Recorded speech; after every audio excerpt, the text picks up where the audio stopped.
Welcome back to How Would You Beat, where we discuss how you can use jobs to be done innovation methods to beat your competition. Remember to subscribe and like this podcast. In this episode, we will look at competitor analysis, including understanding competitors' features.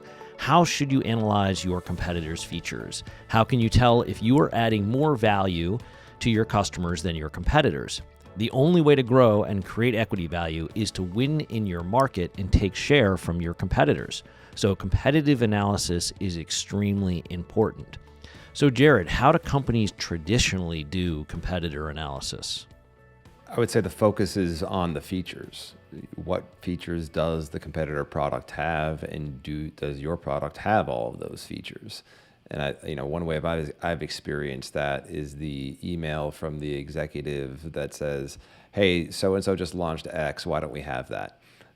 Which is a great moment in your career as a product manager, because then you have to scramble to figure that out and reply.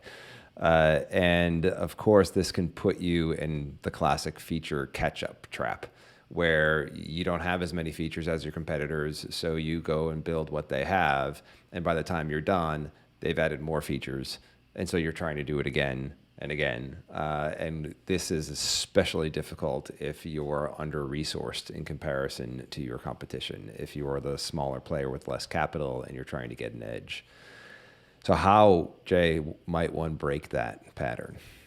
Yeah, that's such a great analysis, and we've all been there. If you've been on product teams or even sales or marketing teams, certainly executive teams, you're worried about your competition. They launch something, and you think, "Oh gosh, we have to go and match them."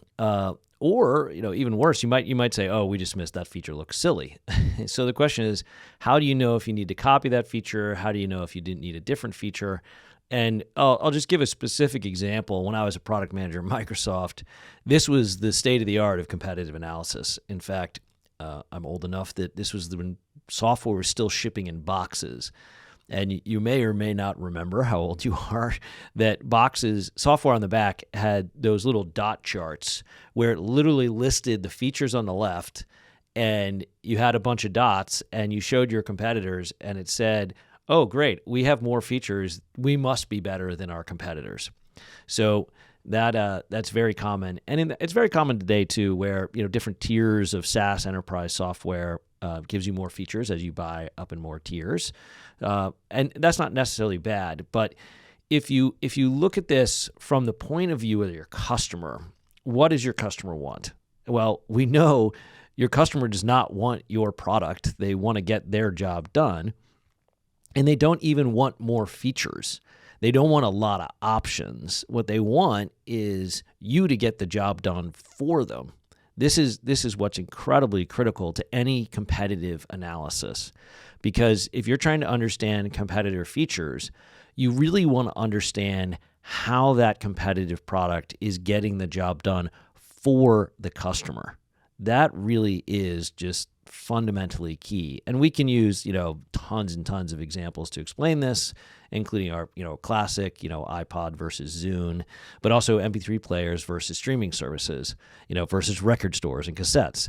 The reason that the innovations happened over time, and when you were analyzing the competitive platforms, if you said, "Oh, well, great, I must have the ability to buy music from a store and download it to my hard drive," well, you're going to miss the opportunity to get rid of the store altogether and to get rid of playlist creation altogether.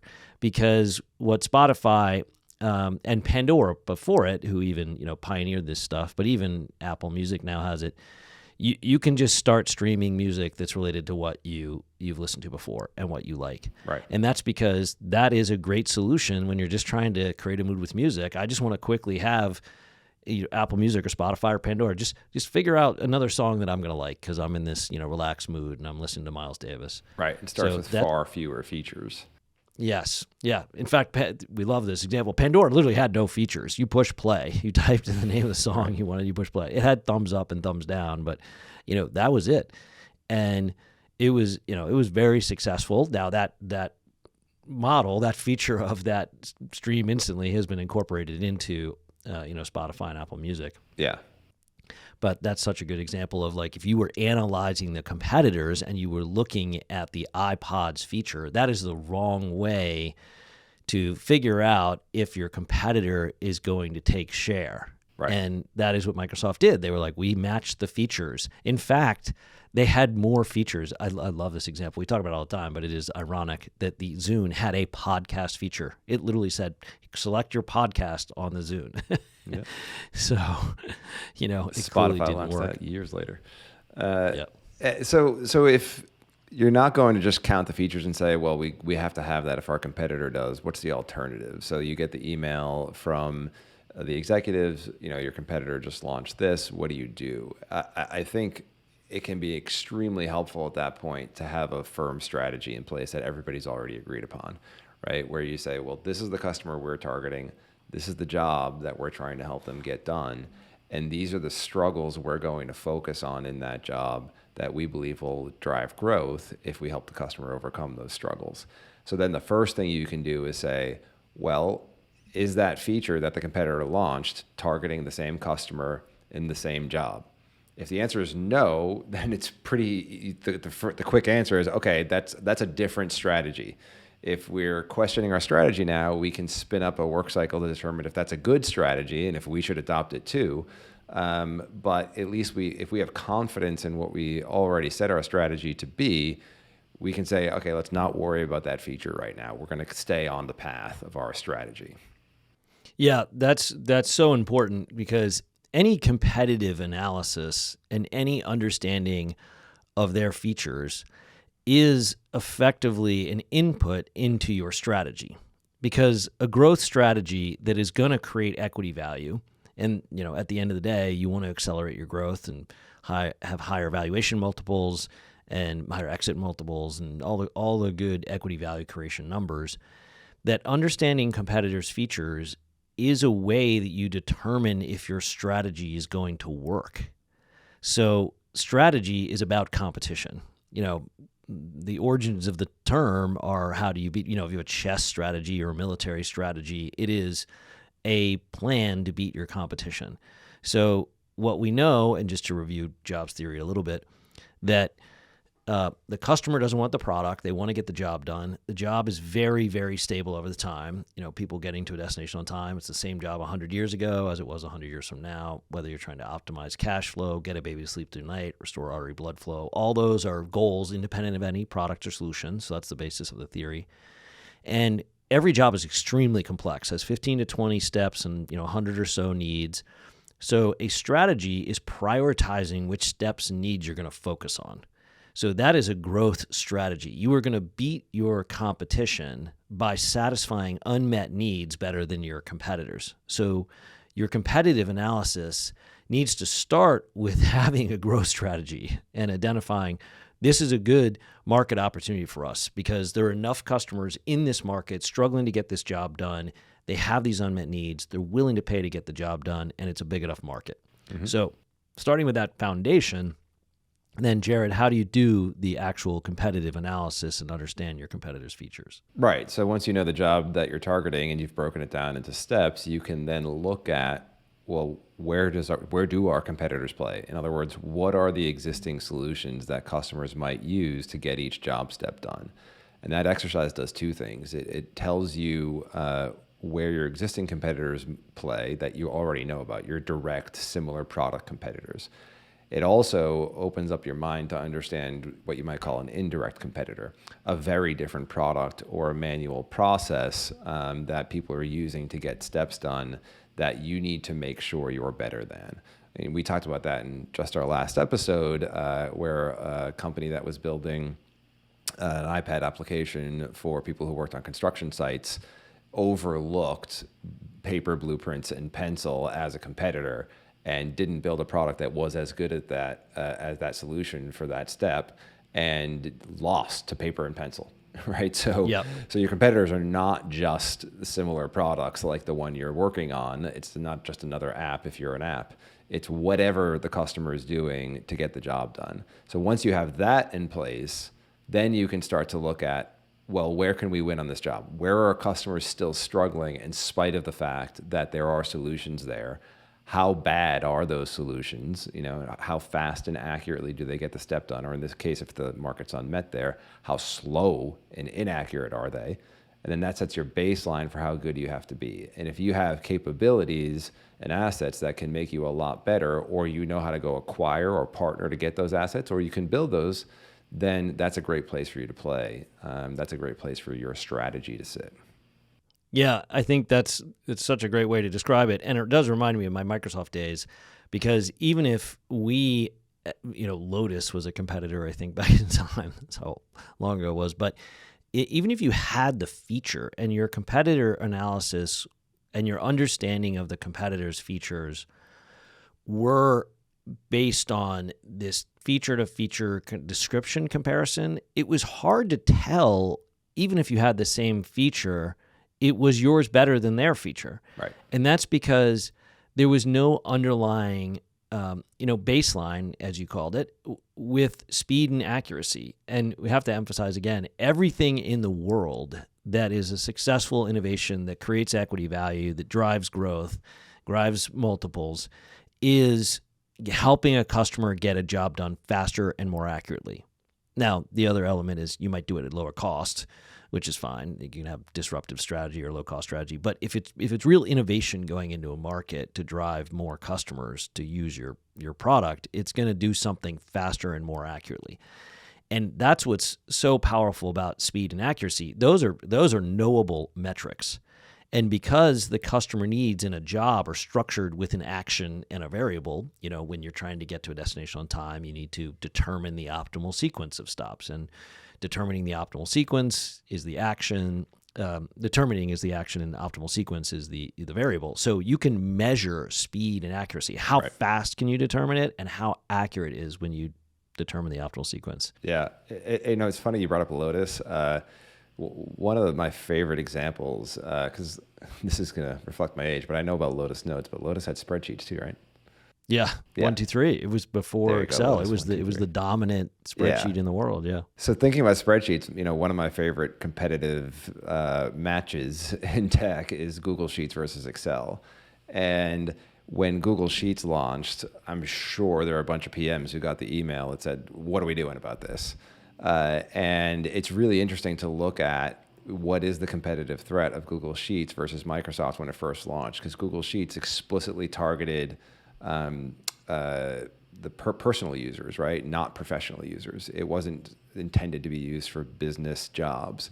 It was used to, organize your family around like a household project or create a shopping list, right? This is their marketing message around this.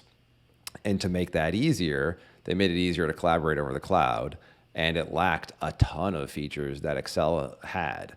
And, I think Microsoft, a lot of people said that Microsoft can dismiss this. And the question was, well, maybe, right? Well, how do you figure that out? Can Microsoft dismiss that or not? And was it a good strategy to not just copy Google?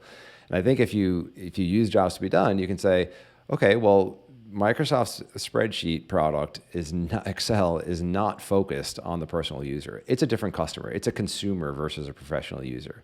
So that's a different strategy, right? And then the next thing you can say, well, what are the jobs that Google Sheets is being used for? And it's being used for totally different jobs, right? Consumer jobs around organizing your family, creating shopping lists that Excel was not targeting. Excel was targeting, financial models for accountants and finance executives as their most premium customer, plus a bunch of project management stuff on the professional level. And statistical analysis. Yeah.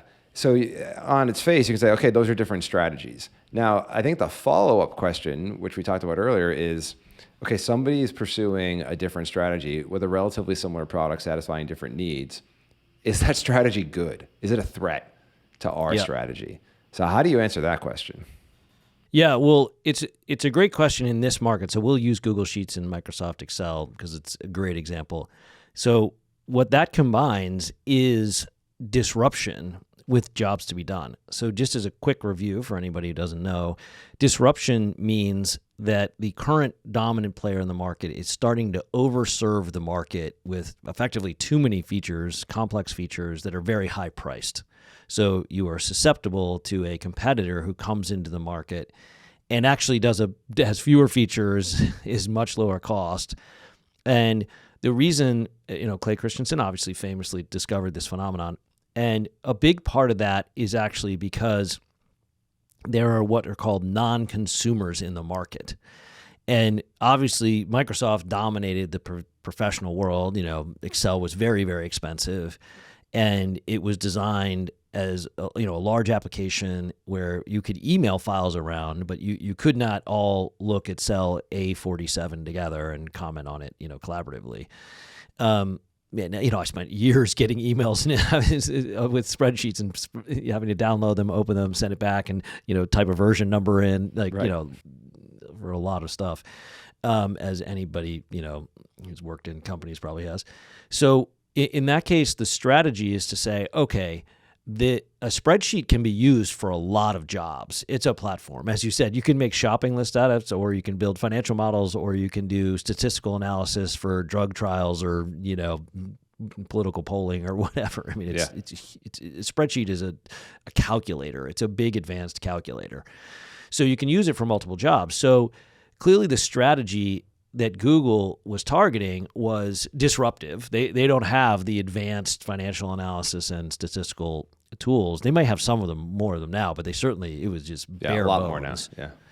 But they're targeting exactly right the people who are not collaborating on spreadsheets, because one, they're not going to buy Microsoft's $350 Excel spreadsheet or what it cost at the time. Right.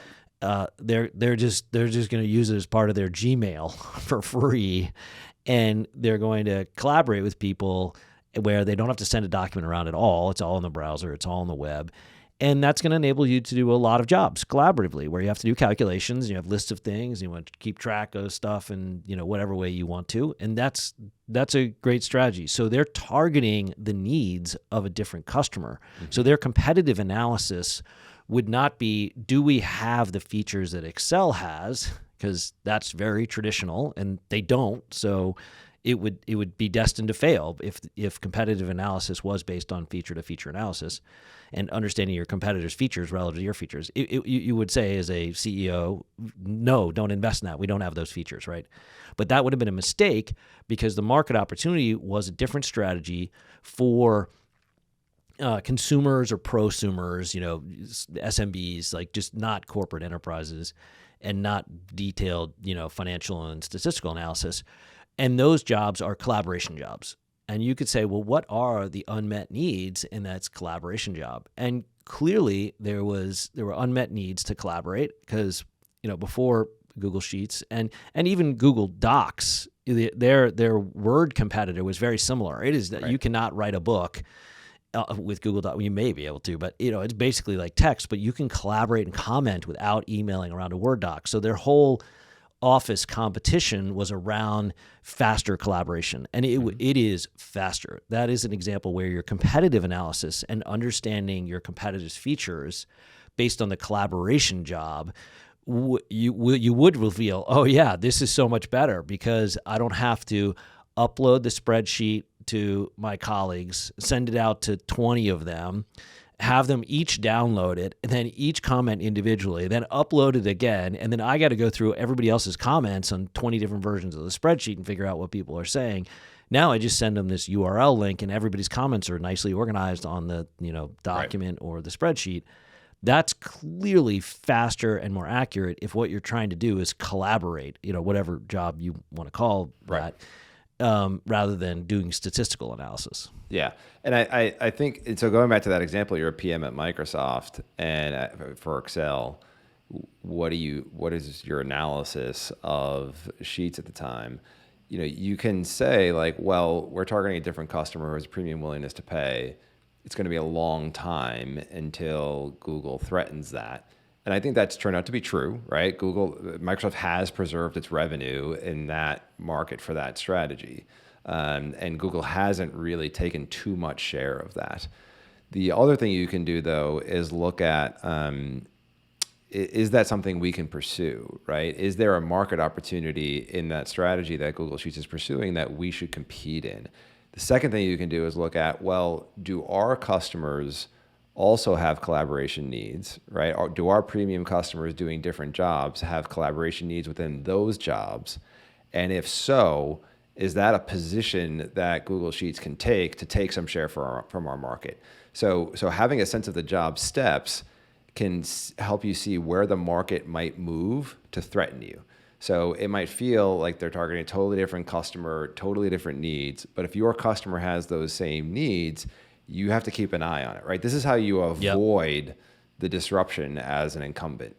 Is you try to have a sense of the whole job that the customers are trying to do. And when people are satisfying needs that are similar to the ones that you don't for your market, you have to pay attention to that. How could that come in and take a toehold in our market and then expand over time? Because Google's a very large company with a lot of resources, and maybe they can get into our moat through this collaboration set of needs.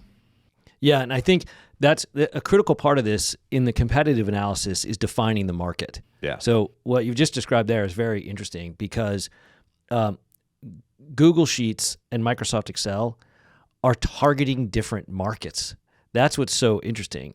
Now, there's overlap, obviously, but when you're looking at this competitor analysis and understanding your competitors' features, you have to understand those features in a market. And the customer's job is the market. Just like no one wants an iPod any more than they wanted cassettes or CDs or records. They want to create a mood with music. No one wants a spreadsheet. No one wakes up and says, I must have a spreadsheet. My life will be better if I have a spreadsheet, right? You wake up trying to do statistical analysis on a drug trial or, having to model a financial model, project your cash flow for Q3, right? Yes, exactly. Or, create a grocery list, those are all different markets. And the way to explain Google Sheets versus Microsoft Excel is those are different markets. So really interesting way to look at that. Even though they're the same product, when you're doing the competitive analysis, you don't want to look at the feature-to-feature comparison. You want to say, okay, is our product roadmap going to deliver value by getting the job done faster and more accurately for the market we're in? Yeah. Now, the second part of what you're saying is also interesting. Microsoft could then look and say, wow, Google's got this new, you can collaborate on a spreadsheet with never having to email it around or download it, right? That's pretty powerful. So would that be valuable in our markets? Exactly. So do our customers have those needs too? Do our customers have those needs and similar needs? So when you're doing financial analysis, when I was doing financial analysis early in my career, it was me sitting at my desk, solo, doing everything, and then sending it to my boss and getting yelled out. So in other words, it wasn't so collaborative as much as punitive. It was punitive, right? So, but it should be collaborative, right? And certainly in financial analysis or statistical analysis, literally peer reviewed means you're collaborating. So you might want to send the statistical analysis around to your peers and have them all comment. So that's a good example of where those collaboration needs. Because the need in that kind of statistical analysis, the job where, let's say we could say the market there is to determine the efficacy of a drug trial, right? Or a vaccine trial, right? You've got all these people, taking new vaccines. Are they going to work? Well, you want to gain agreement on the efficacy, right? In order to then present it to the FDA or whoever, your boss or, whatever. And so that's a need that is obviously collaborative. And so if you looked at the speed and accuracy of doing that in Excel, okay, you put the data in Excel, you download it, you upload it to an email, you send it around via email to 20 people who then have to review it. Then I'll give your comments. Obviously having a web version of Excel would help you collaborate to get that drug discovery. But those are two different markets, right? And that's where these big platforms are being hired into different markets by customers. That's right. Yeah, and I think another need we could talk about is assess the accuracy in the financial modeling job. Assess the accuracy and then revise the model to improve the accuracy. That involves a lot of collaboration. And so that's where if you're Excel, you can see, okay, if Google were to come enter our market with Sheets, that's where they would get their toehold. So should we do that first?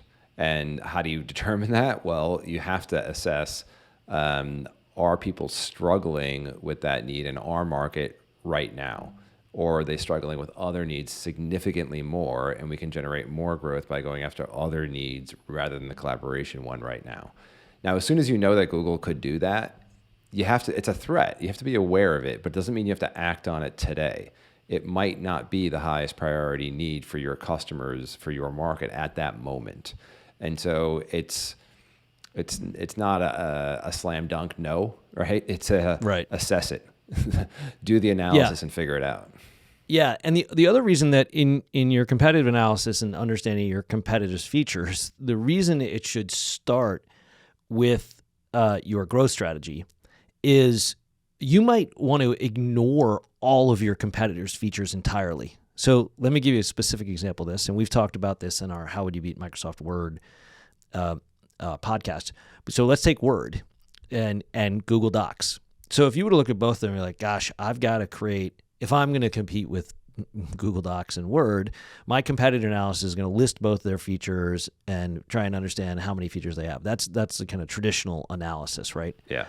But if you then start your competitive analysis with your customer's job, so Google Docs and Microsoft Word are being hired for an enormous number of jobs, obviously, so enormous number of markets, and Microsoft Word is still the dominant application for attorneys. Right. A good example, right? Huge market. Attorneys obviously use Microsoft Word. They need to make redlining revisions. They're going back and forth all the time. And Microsoft has a foothold in there, right? They definitely have a foothold. You can do that kind of suggesting and editing analysis in Google Docs. It's going to take a long time to get those attorneys to switch. So how would you do competitive analysis in that situation for attorneys? Well, as we always say, the market for attorneys exists because a lot of reasons, but people and companies need to resolve disputes. So that's an example of an enormous market. So resolving disputes dwarfs the word processor market by orders of magnitude, the amount of money spent on it. So if you were to start your competitive analysis and say, well, we're going to help people resolve disputes because we want to help edit documents more, that's likely to fail, unless maybe you're Amazon or someone, so big that you can, you already have 1 billion customers and you can just force them to use your spreadsheet when they're shopping. But if you're another company, you're trying to grow in the market for resolving disputes, you want to start your competitive analysis even before you're analyzing features in your competitors. You want to start that competitive analysis with a growth strategy that says, where do people struggle to resolve a dispute? Who are the real customers in the market? And those are the people and companies that are in litigation, for example, and they're trying to resolve that dispute. And you might eliminate the need for word processors altogether. Yeah. That's such a good way to think about growth, because that's where you create real equity value and real acceleration, because you are now targeting the right customer with an entirely new product that eliminates the need to use a word processor altogether. That's right. I think one way to frame that is it's freedom from an overwhelming number of table stakes. Because if the customers you're targeting are currently using another solution and you think, oh, geez, I better have everything that's in that other solution in order to win, that's going to be an overwhelming number of table stakes that will dominate your roadmap, and you'll probably never get there. But if you look at it like, our customers using this other solution, but we're satisfying different needs than that solution does, you don't have to build potentially anything. Or you might just have a minimum number of table stakes that are dependent for you to satisfy that need that you're focused on. So it can really narrow it down. Yeah, another example I love of this is ZocDoc, where healthcare, obviously enormously complex market. I mean, the ultimate domain is to optimize health for patients, obviously. But they looked at that market, and what they identified was a very, very, very specific need, and all they decided to do was satisfy that need. Right. Was it ZocDoc? Yeah, I think it was ZocDoc. It was ZocDoc. Yeah, the scheduling, Yeah, the scheduling. So that they realized that people couldn't get appointments. It's just really hard to schedule, time-consuming. You had to call, wait for a callback, send an email, wait for an email, go back and forth, just like a huge struggle in this giant domain that's, a significant percentage of the economy and optimizing health. And they could have tried to, boil the ocean and create like a new medical records computing device, which, probably opportunities in that. But what they realize is, okay, we're going to focus. We have a growth strategy that is entirely scheduling. And we're going to make it easier for the doctors to get scheduled, and we're going to make it easier for the patients to get appointments. And, it's a huge success. Yeah. And that is where your competitive analysis, if it's driven by the customer, will lead to the very few things that you need to do well to be a success. You want to say no to a whole bunch of stuff. As you were saying, it seems like overwhelming table stakes. Like, gosh, how are we going to get into this medical device or medical software business? We don't have any, expertise in building medical software. Well, okay, we're going to do this one thing because this is clearly an unmet need to schedule a doctor appointment, and that's laser focus. And I think one of the things that's interesting about that market, which I've never studied in detail, but I'm assuming the doctor's offices had some kind of scheduling software they used internally, whether it was, Microsoft Outlook's calendar or some other robust, specific to, like maybe the EMR provides an appointment scheduling solution. And that was probably what ZocDoc was competing with. And if they were said, we have to build everything that the doctor's solution has in order to win in this market, they would have been in deep trouble with table stakes. But instead, they looked at it differently and they said, like, well, the unmet need is actually on the beneficiary's part, which is the consumer, the patient, who is the one who wants the appointment. And the competition there is the phone, which is a really nice thing to compete with, the telephone call. But and again, understanding your competitor's features, in that case, whether it's phone or also it's probably an assistant who's answering the phone and emails and trying to schedule, and they're using, Microsoft Calendar or, Google Calendar or whatever. Right. And again, speed and accuracy in your competitive analysis is incredibly important. So the patient is obviously struggling. It's slow and inaccurate to try and get an appointment. And the doctor's office is also slow and inaccurate and incredibly wasteful. These doctors, they got to fill out the forms. They got to get paid by insurance. They got to make sure everything's, classified right. Like a doctor's office is a complex, even a small one is a complex operation. Yep. So if you can say, oh, you don't have to have a human schedule anymore at all. Right. Your patients will automatically schedule. Our app, ZocDoc, will get the job done for you. That's always wins. If you can find those unmet needs, you know what the growth strategy is because you're super focused on a customer, a job they're trying to get done, the steps and needs that are part of the growth strategy, and your competitive analysis is always against those steps and needs. Yeah. And I think that's a good way to summarize it in here, which is competitive analysis should be based on understanding the customer's job, steps, and unmet needs, and understanding your competitor's features should be an analysis of how they're getting the job done, what speed and accuracy are they delivering for a baseline, and you've got to do a better job for the customer relative to your competitors. And that's how you accelerate growth and ultimately create equity value. Yeah, and if you can find jobs where the existing solution is a phone call, go after it. Yes. Any manual solution generally means you can do it faster and more accurately. Great. Well, thanks for listening. Remember to subscribe and like this podcast. And if you want to learn more about Jobs to Be Done innovation methods, visit us at thrv.com. That's thrv.com.